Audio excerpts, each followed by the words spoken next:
কোথায় যাচ্ছে দেশটা? পাকিস্তানের কয়েক মন্ত্রী আসার পরই জোরদার হয়ে উঠেছে স্বাধীনতা বিরোধী চক্র। এখনই শেষ সময়, আর সময় নাই। ডক্টর ইউনূস এবং তার সহযোগীরা পাকিস্তানের পরাজয়ের প্রতিশোধ নিতে তাদের উত্তরসূরি হিসাবে কাজ করছে। এখনো যাদের বুঝতে বাকি আছে তাদের আর কোনোদিন চৈতন্যোদয় হবে না। ৭১-এর মতো আবার ঐক্যবদ্ধ হওয়ার সময় চলে এসেছে। বীর মুক্তিযোদ্ধা জেডাই খান পান্না বলছেন, এখন শেষ সময় মুক্তিযোদ্ধাদের ঐক্যবদ্ধ হওয়ার। আমি বলবো শুধু মুক্তিযোদ্ধা না, মুক্তিযুদ্ধের চেতনায় যারা বিশ্বাস করেন, যে যে দলই করেন না কেন, আমাদের এখন একটাই দল, আমরা মুক্তিযুদ্ধের পক্ষের শক্তি। আমাদের এখন ঐক্যবদ্ধ হয়ে ৭১-এর পরাজয়ের প্রতিশোধ যারা নিতে চায় তাদের অস্তিত্ব বিনাশ করে দিতে হবে। পৃথিবীর কোনো দেশেই বিজয়ী এবং বিজিতরা, অর্থাৎ যারা জিতেছে এবং যারা পরাজিত, তারা একত্রে থাকে না। ৭১ সালে যার কোনো অবদান নাই, মুক্তিযুদ্ধকে যিনি পছন্দ করেন না, ডক্টর মোহাম্মদ ইউনূস এবং তার পারিষদবর্গ যে রিসেট বাটন করতে চেয়েছিলেন, তাহলে কি বাংলাদেশে নতুন করে বাটন রিসেট করে মুক্তিযুদ্ধকে একেবারে বিনাশ করে দিতে চান, ভুলিয়ে দিতে চান? বলতেন শেখ হাসিনা মুক্তিযুদ্ধের চেতনার কথা বলে ব্যবসা করে। আজকে একবার ভাবুন তো, শেখ হাসিনা ছাড়া মুক্তিযুদ্ধের চেতনাকে পাহারা দেওয়ার কে আছে? একবার চিন্তা করুন তো, যুদ্ধ অপরাধীদের বিচার করে তাদের ফাঁসির রায় কার্যকর করা শেখ হাসিনা ছাড়া কে ছিল? একবার ভাবুন তো, জয় বাংলা স্লোগানকে জাতীয় স্লোগানে পরিণত করা শেখ হাসিনা ছাড়া কারো পক্ষে সম্ভব ছিল? মুক্তিযুদ্ধের সমস্ত স্মারক রক্ষা করা, প্রতিটি জেলায় জেলায় মুক্তিযোদ্ধাদের জন্য জাদুঘর করা, মুক্তিযোদ্ধাদের জন্য বীর নিবাস, শেখ হাসিনা ছাড়া কে করে? যারা শেখ হাসিনাকে চেতনার ব্যবসায়ী বলতেন, কোথায় তারা আজকে? যারা বলতেন শেখ হাসিনা জয় বাংলা জাতীয় স্লোগানকে দলীয় স্লোগানে পরিণত করেছে, আজ তো শেখ হাসিনা নাই। যারা বলতেন বঙ্গবন্ধু আমাদের সকলের সম্পদ, শেখ হাসিনা ব্যক্তিগত সম্পদে পরিণত করেছেন, আজ কোথায় তারা? মুক্তিযোদ্ধাদের মর্যাদা দেওয়ার ক্ষেত্রে বলতেন এটা আওয়ামী লীগের একক দায়িত্ব না, আজ তো আওয়ামী লীগ নেই, আপনারা কোথায়? এই যারা চেতনার ব্যবসায়ী বলতেন, আজ তারা কোথায়? ঘৃণা হচ্ছে, লজ্জা হচ্ছে আপনাদের? বুঝতে পেরেছেন? অ্যাডভোকেট ফজলুর রহমান, যিনি বীর মুক্তিযোদ্ধা, তিনি সঠিক বলেছেন, শেখ হাসিনা দেশ থেকে চলে যাওয়ার পর প্রমাণিত হয়েছে মুক্তিযুদ্ধের চেতনা রক্ষা করার জন্য শেখ হাসিনা ছাড়া অন্য কেউ বিকল্প নাই। মুক্তিযোদ্ধারা একত্রিত হতে পারবে না, তারা তো অপরাধী ছিল পাকিস্তানি হানাদার বাহিনীর কাছে। আজ যারা হামলা করেছে তারা কি তাদের উত্তরসূরি? না হলে মুক্তিযোদ্ধাদের অনুষ্ঠানে গিয়ে মুক্তিযোদ্ধাদের লাঞ্ছিত করা, এবং কোন মুক্তিযোদ্ধা এই দেশের সবচেয়ে খ্যাতিমান মুক্তিযোদ্ধাদের? শুধু তাই নয়, লতিফ সিদ্দিকের বাড়ি উড়িয়ে দেওয়া হয়েছে, গুড়িয়ে দেওয়া হয়েছে। মুক্তিযোদ্ধাদের সর্বময় কমান্ডার যিনি ছিলেন বঙ্গবন্ধু, তার বাড়িও তো গুড়িয়ে দেওয়া হয়েছে। ওরাই বাংলাদেশকে আবার সাম্প্রদায়িক পাকিস্তানে পরিণত করতে চায়। আজ অনিবার্য সময় হয়ে এসেছে আমাদের ঐক্যবদ্ধভাবে তাদের মোকাবেলা করার।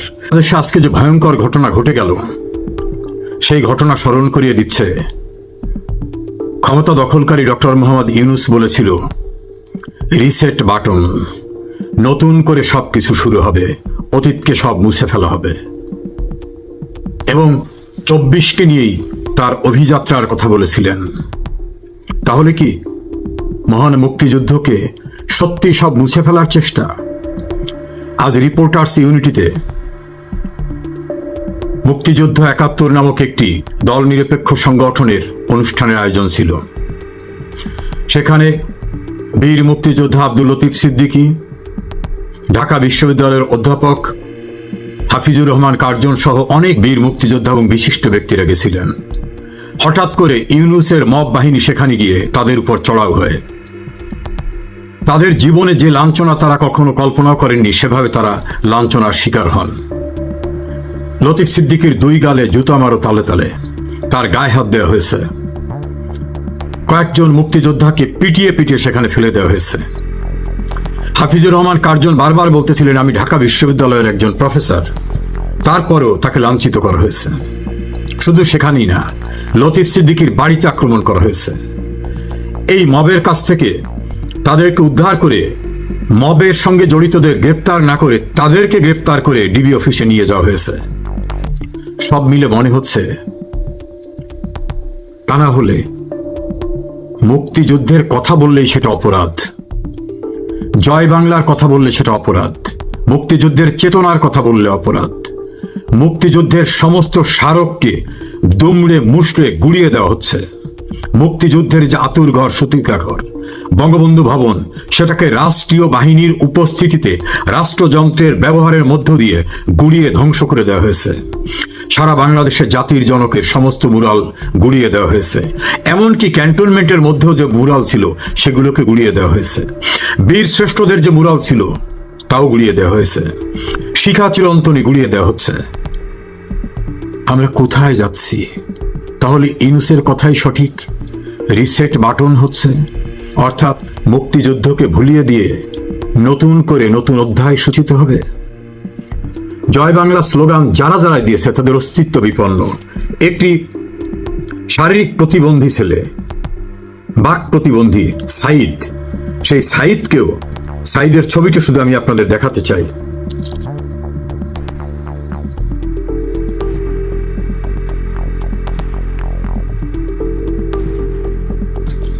কথা বলতে পারে না, শারীরিকভাবেও প্রতিবন্ধী, কোন রকম এলোমেলো ভাবে জয় বাংলাটা বলে। এই জয় বাংলা বলা এত বড় অপরাধ যে তাকে গ্রেপ্তার করে নিয়ে যাওয়া হচ্ছে। আমার মনে পড়ে জয় বাংলা বলা সবচেয়ে বড় অপরাধ ছিল পশ্চিমা হানাদার বাহিনীর কাছে। আজকে সেই জয় বাংলা সেরকম ভাবে অপরাধের স্লোগান হয়ে দাঁড়িয়েছে। একসময় জয় বাংলা ছিল মুক্তিযোদ্ধাদের প্রাণ সঞ্চারী স্লোগান, তাদের শক্তি সঞ্চয় করত জয় বাংলা স্লোগান দিয়ে। আজ মুক্তিযুদ্ধের সমস্ত অধ্যায়কে নিষিদ্ধ করে দেওয়া হচ্ছে। পাকিস্তান স্টাইলে ইনকিলাব জিন্দাবাদ দেওয়া হচ্ছে স্লোগান। বীর মুক্তিযোদ্ধা ফজলুর রহমানের বাড়ির সামনে পতিতালয় বেশ্যাখানার মহিলাদের মতো এক মেয়ের কণ্ঠে তার ফিমেল অর্গান উচ্চারণ করে স্লোগান দেওয়ার ঘটনা দেখছি। এ কোথায় আমরা? বীর মুক্তিযোদ্ধা জিলাই খান পান্না বলেছেন, এখনই শেষ সময়, আর সময় নাই মুক্তিযোদ্ধাদের ঐক্যবদ্ধ হওয়ার। তিনি হয়তো ৭১-এর মতো প্রস্তুতি নেওয়ার কথা বলতে চেয়েছেন। টেলিভিশনে সোচ্চার কথা বলছেন গণমাধ্যম ব্যক্তিরা। মঞ্জুর আলম পান্নাকেও আজ রিপোর্টার্স ইউনিটি থেকে নিয়ে আটকে রাখা হয়েছে ডিবি কার্যালয়ে। একজন সিনিয়র সাংবাদিক গণমাধ্যমে মুক্ত কথা বলেন, এটা তার অপরাধ। কোথায় যাচ্ছে দেশটা? পাকিস্তানের কয়েক মন্ত্রী আসার পরই জোরদার হয়ে উঠেছে স্বাধীনতা বিরোধী চক্র। মুক্তিযুদ্ধের বাংলাদেশেরা রাখতে চায় না, ৭১-এর পরাজয়ের প্রতিশোধ নিতে চায়। সেজন্যই পাকিস্তানিদের আনাগোনা এবং এদেশে ঘাপটি মেরে থাকা সেই পাকিস্তানিদের উত্তরসূরিরা নতুন উদ্যমে শুরু করেছে। জয় বাংলা শুনলে তাদের শরীরের প্রতিটি তন্ত্রে তন্ত্রে অ্যালার্জি উঠে যায়, ভয়ঙ্কর অপমান বোধ জেগে যায়। ৭১ এই স্লোগানের কাছে আমরা পরাজিত হয়েছিলাম। এই দেশটা জয় বাংলা স্লোগানের সঞ্চারিত ধ্বনিতে মুক্তিযোদ্ধারা স্বাধীন করেছিল। বঙ্গবন্ধুর নেতৃত্বে এই দেশ স্বাধীন হয়েছে। ৩০ লক্ষ মানুষের রক্ত, ২ লক্ষ মা বোনের সম্ভ্রমের বিনিময়ে এই দেশটা স্বাধীন হয়েছে। আজ সব ধ্বংস করে দিতে চায়। এই দেশটাকে আবার পাকিস্তান বানাতে চায়।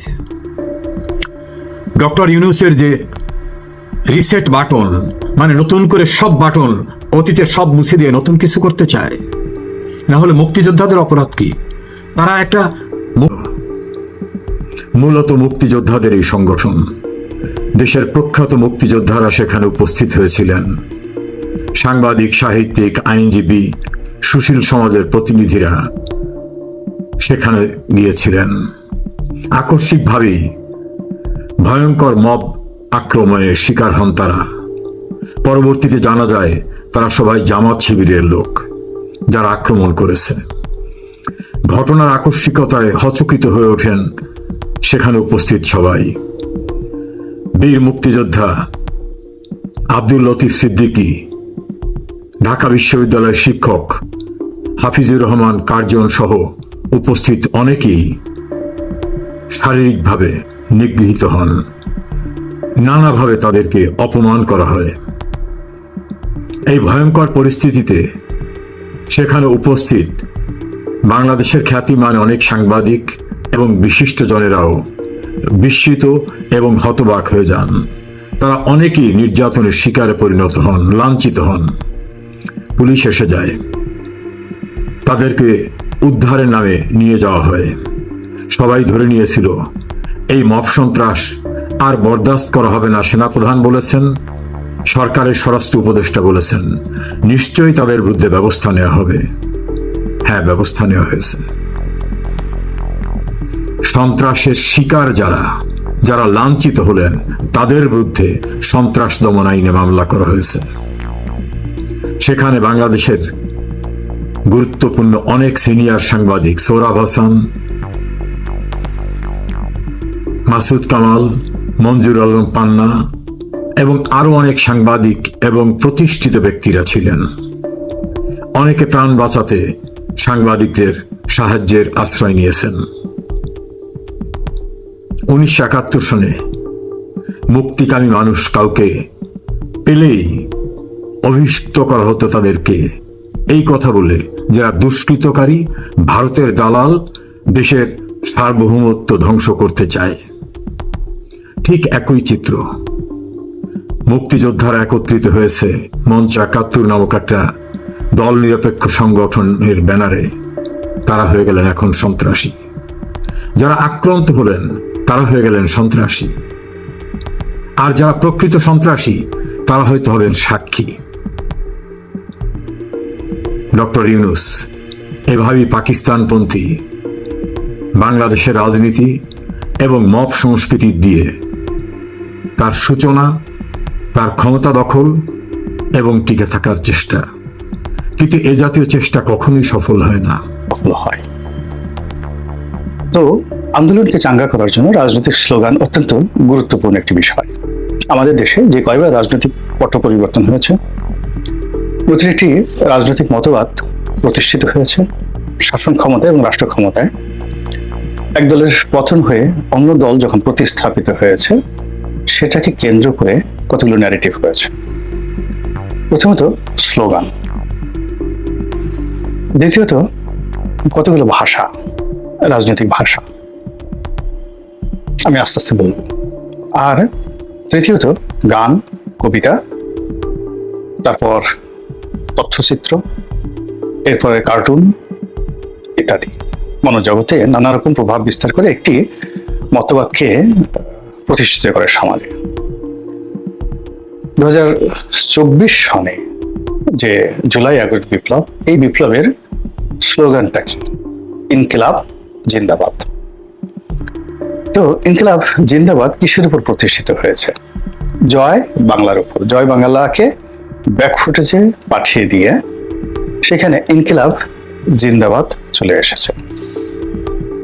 আপনারা জানেন যে আমাদের দেশে পাকিস্তান জামানাতে, ব্রিটিশ জামানাতে কি ধরনের স্লোগান ছিল রাজপথে, ওটা তো আসলে আমরা জানি না। কিন্তু পাকিস্তান জামানাতে যেটা ছিল, পাকিস্তান জিন্দাবাদ।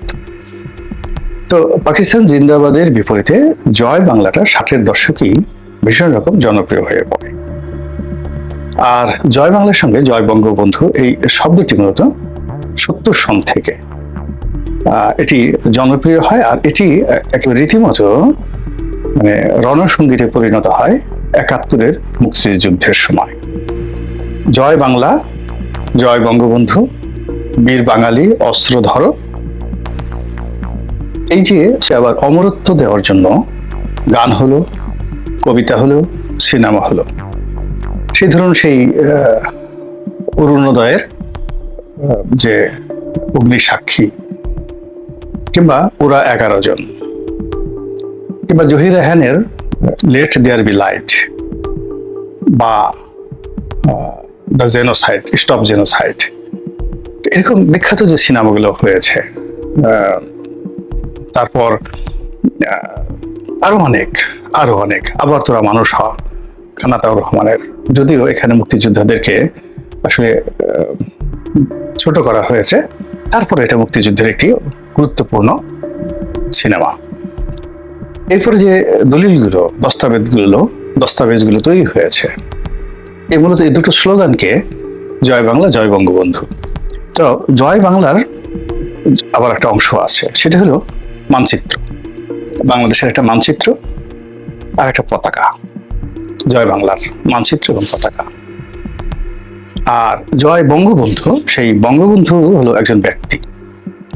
তো তাকে মহিমান্বিত করার জন্য তার পোশাক, তার মুজিব কোর্টে কয়টি বোতাম, তার হেয়ার স্টাইল এবং তাকে জাতির পিতা হিসেবে স্বীকৃতি দেওয়া এবং বঙ্গবন্ধু নামটি ব্যাপকভাবে প্রচার করে মূলত এই দুটো স্লোগানকে ইতিহাসের অবিচ্ছেদ্য অংশ করার জন্য তৎকালীন জমানায় যারা আওয়ামী লীগের জ্ঞানী গুণী বুদ্ধিমান ছিলেন, ব্যক্তি ছিলেন দেশ এবং বিদেশে, সকলে মিলে শক্তিকে।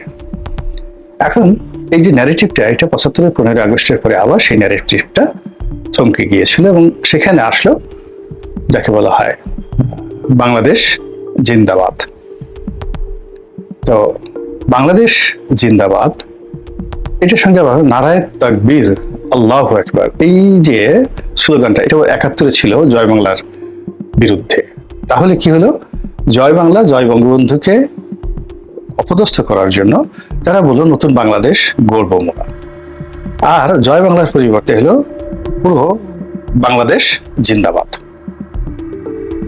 এই দুটো স্লোগানকে একত্র করার জন্য পিছনে আবার নারায়ে তাকবীর, আল্লাহু আকবার দিয়ে আর আরেকটি ধর্মীয় যে ন্যারেটিভ রয়েছে সেটা হলো বিসমিল্লাহির রহমানির রহিম, সংবিধানে। তো এই জিনিসগুলো একত্র হয়ে মূলত সেই জাস্টিস সাত্তারের ক্ষমতাকালীন সময় পর্যন্ত একটা প্রচন্ড লড়াই হলো, সংগ্রাম হলো। দ্বিতীয় ন্যারেটিভটা দাঁড়িয়ে গেল, কিন্তু প্রথম ন্যারেটিভটাকে আর কবর দেওয়া গেল না। অর্থাৎ জয় বাংলা, জয় বঙ্গবন্ধু, মুক্তিযুদ্ধ, এটাকে কবর দেওয়া গেল না। কিন্তু নারায়ে তাকবীর, আল্লাহু আকবার আনতে না পারার কারণে তিনি আসলে ওই বাংলাদেশি জাতীয়তাবাদটাকে, অর্থাৎ প্রেসিডেন্ট জিয়াউর রহমানের যে জাতীয়তাবাদ, ওটাকে তিনি ধারণ করলেন। তার সঙ্গে সঙ্গে আল্লাহু আকবার জামাতকে তিনি ধারণ করতে বাধ্য হলেন। ফলে তার যে রেজিম, এই রেজিমটা ছিল মূলত বিএনপি রেজিমের একটা কার্বন কপি। এবং তিনি যেটা চেষ্টা করেছিলেন যে জিয়াউর রহমানের উপর একটা সৌধ নির্মাণ করে, একটা ডাইনেস্টি নির্মাণ করে নিজেকে অমর করার চেষ্টা করেছিলেন যে I am better than Ziaur Rahman, my party, Jatiya party is better than BNP. এটি তার চেষ্টা ছিল। আর এই দুটো চেষ্টা করে তিনি আওয়ামী লীগকে টার্গেট করলেন একেবারে 1985 সন পর্যন্ত। তো এই টার্গেট করার জন্য তিনি প্রাণবন্ত চেষ্টা করলেন বেগম জিয়ার সাথে সম্পর্ক করার জন্য। তাকে দুটো বাড়ি দিলেন। ক্যান্টনমেন্টে যে বাড়িটি সেনাপ্রধানের বাড়ি ছিল সেটাকে তার নামে লিখে দিলেন 1 টাকার বিনিময়ে। গুলশানে তাকে 1 বিঘা জায়গার উপরে, 1 বিঘা, এখন 1 বিঘা জায়গার দাম কত বর্তমানে চিন্তা করেন, যে বাড়িটি তিনি দান করলেন, তো 200 বা 300 বা 400 কোটি টাকা মূল্য হবে বর্তমান মূল্য। এই দুটো বাড়ি দিলেন, বললেন যে সৎ মানুষ, জিয়াউর রহমান সৎ মানুষ, জীবনে কোনো কিছু করতে পারেননি, এই পরিবারের কিছু নেই, তাহলে তারা এক বাড়িতে থাকবেন, আর একটা বাড়ি ভাড়া দিয়ে ওখান থেকে যা পান তা দিয়ে তার সংসার চলবে। তার সঙ্গে তো সেনাপ্রধান হিসেবে, রাষ্ট্রপতি হিসেবে যে সকল সুযোগ সুবিধা ছিল, রাষ্ট্রীয় সুযোগ সুবিধা, সেগুলো তো তারা রাষ্ট্র থেকে পাচ্ছিল প্রয়াত রাষ্ট্রপতি হিসেবে। তারপরে সেনাপ্রধানের স্ত্রী হিসেবে রেশন, বেতন, ভাতা, সবই তারা পাচ্ছিলেন। এর বাইরে আবার তারেক রহমান সাহেব এবং আরাফাত রহমান কোকো সাহেবের জন্য এরশাদের আলাদা কোনো বরাদ্দ ছিল কিনা লেখাপড়ার জন্য, এটা আমি বলতে পারবো না, সম্ভবত ছিল। তো এই টোটাল যে কাজগুলো তিনি করেছেন মূলত বিএনপিকে ওন জিয়া পরিবার মাইনাস বিএনপির যে থিওরি নিলেন, সেখানে তিনি জামাত এবং আওয়ামী লীগকে কাছে ডেকে নিলেন। ফলে কি হলো? এই নতুন বাংলাদেশ গড়ব মোরা, তারপরে বাংলাদেশ জিন্দাবাদ, এই দুটো জিনিস পিছনে পড়ে গেল। জয় বাংলা, জয় বঙ্গবন্ধু সামনে চলে আসলো, আর নারায়ে তাকবীর সামনে চলে আসলো। ফলে নারায়ে তাকবীর, জয় বাংলা, জয় বঙ্গবন্ধু একত্র হয়ে সেই একেবারে বলতে গেলে ওনার পতন পর্যন্ত, 90 সন পর্যন্ত একত্রে বাংলাদেশে এই যে জয় বাংলাকে আবার উজ্জীবিত করে ফেললো।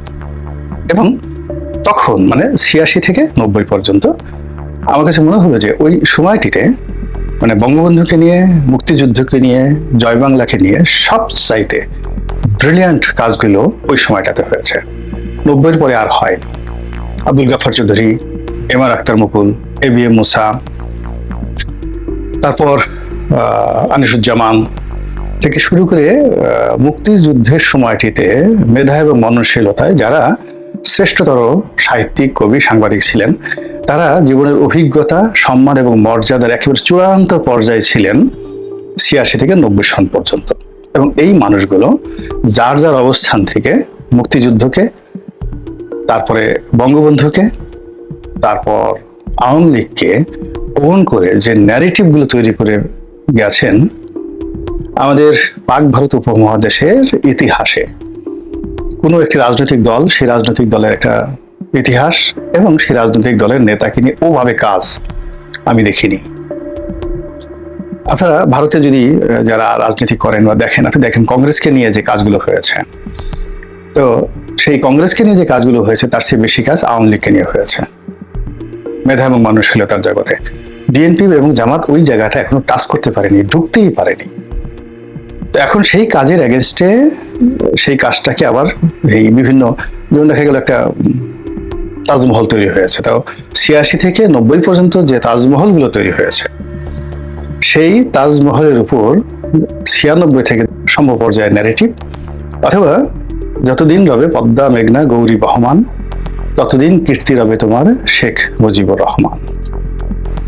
এই গানগুলো আমাদের দেশ সব মানুষের, ছোটদের বড়দের সকলের।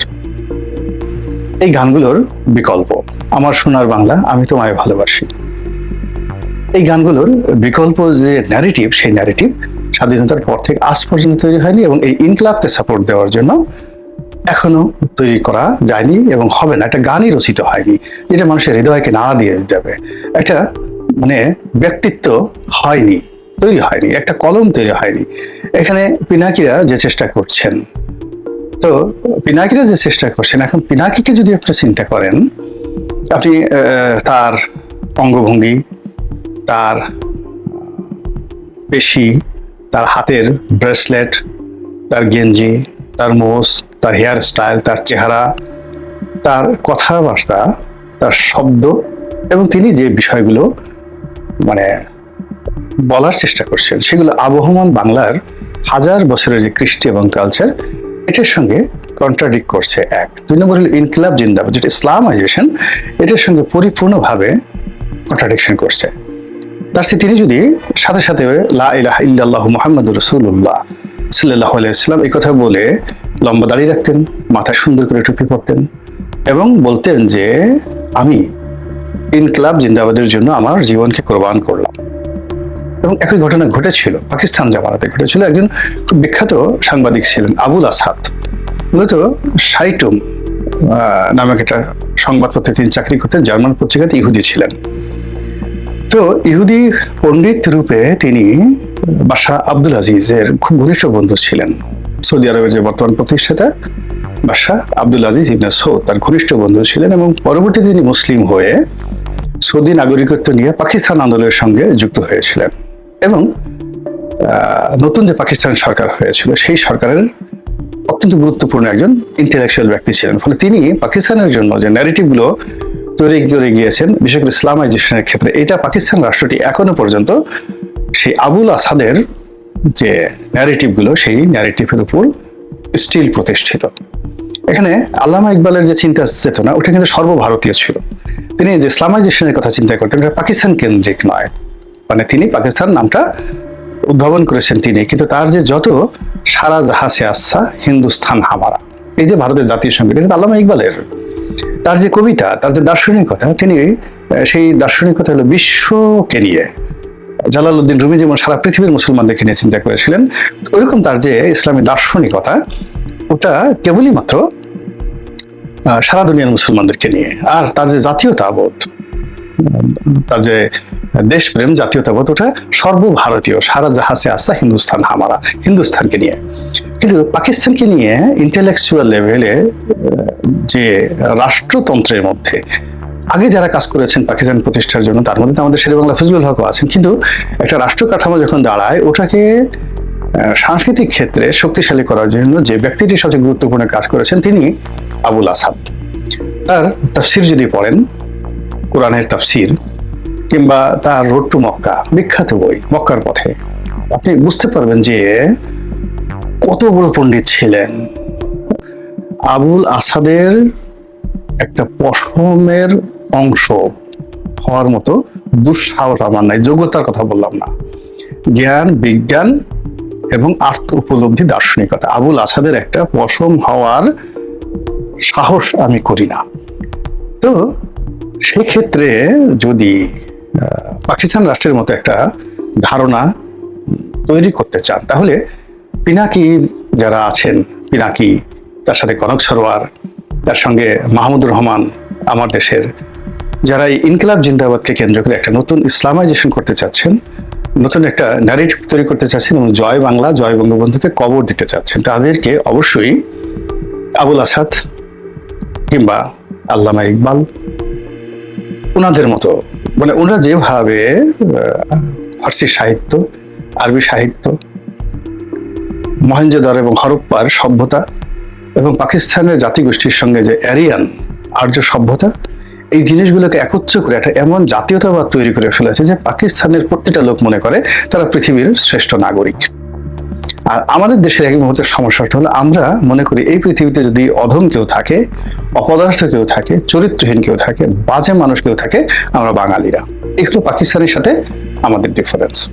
এবং সেখানে দেখুন, ভারতের যে জাতীয়তাবাদ, সেটা সে মহাভারতের যুগ থেকে এমনভাবে গড়ে তোলা হয়েছে যে ভারতের যে কোনো একটা মানুষ পৃথিবীর যে প্রান্তে যাক না কেন, সে নিজেকে ইন্ডিয়ান হিসেবে পরিচয় দিতে গর্ববোধ করে, নট আমেরিকান। এবং আপনি যাকে বলা হয় লি কুয়ান, সিঙ্গাপুরের প্রেসিডেন্ট, তিনি বলেছিলেন যে আমার মাতৃভাষা সিঙ্গাপুরিয়ান বা চাইনিজ যে ভাষা, এটা আমি মানে যা জানি তার সাথে আমি অনেক অনেক ভালো জানি ইংরেজি, কিন্তু আমি তো ইংরেজিতে স্বপ্ন দেখতে পারি না, আমি নিজেকে মনে করতে পারি না আই এম ইংলিশ ম্যান, আমি নিজেকে একজন সিঙ্গাপুরিয়ান মনে করি। কিন্তু বাঙালির অবস্থা দেখেন, বিদেশে যদি কোনো বাঙালি খুব ভালো করেন, একটু ভালো করেন, সে প্রথম যে কাজটা করে বাঙালি কমিউনিটি ছেড়ে দেয় এবং সে দ্বিতীয়ত নিজেদেরকে ইন্ডিয়ান পরিচয় দেওয়ার চেষ্টা করে। আর বাংলাদেশে কখনো তার জন্ম ছিল এই কথাও সে অস্বীকার করে, বাঙালি পরিচয় দেয় না। এই যে হীনমন্য একটা জাতিসত্তা, এই জাতিসত্তাকে যদি আপনি ইনকিলাব জিন্দাবাদ বা ইসলামাইজেশনের অধীনে আনেন, তাহলে এই জাতিসত্তার, আপনি বাঙালি বলেন বা বাংলাদেশি বলেন, তাদেরকে এই ভূখণ্ডের শ্রেষ্ঠ মানব এবং এরকম একটা মানসিকতা পৃথিবীর কোথাও যাব না। ইভেন আমি উগান্ডাতে দেখেছি, উগান্ডিয়ান যারা রয়েছেন, ইরিত্রিয়াতে যারা অধিবাসী রয়েছেন, ইথিওপিয়ান যারা রয়েছেন, পৃথিবীর কোথাও গেল তারা তার জাতিসত্তা ত্যাগ করতে রাজি না। এরপরে আপনি যদি আরবদের কথা চিন্তা করেন, ইরানিয়ানদের কথা চিন্তা করেন, মরে গেলেও তারা তাদের জাতিসত্তা ত্যাগ করবে না। কিন্তু আমরা আমাদের একটা জাতিসত্তাই গড়তে পারিনি এবং সেই জাতিসত্তা গঠন করার জন্য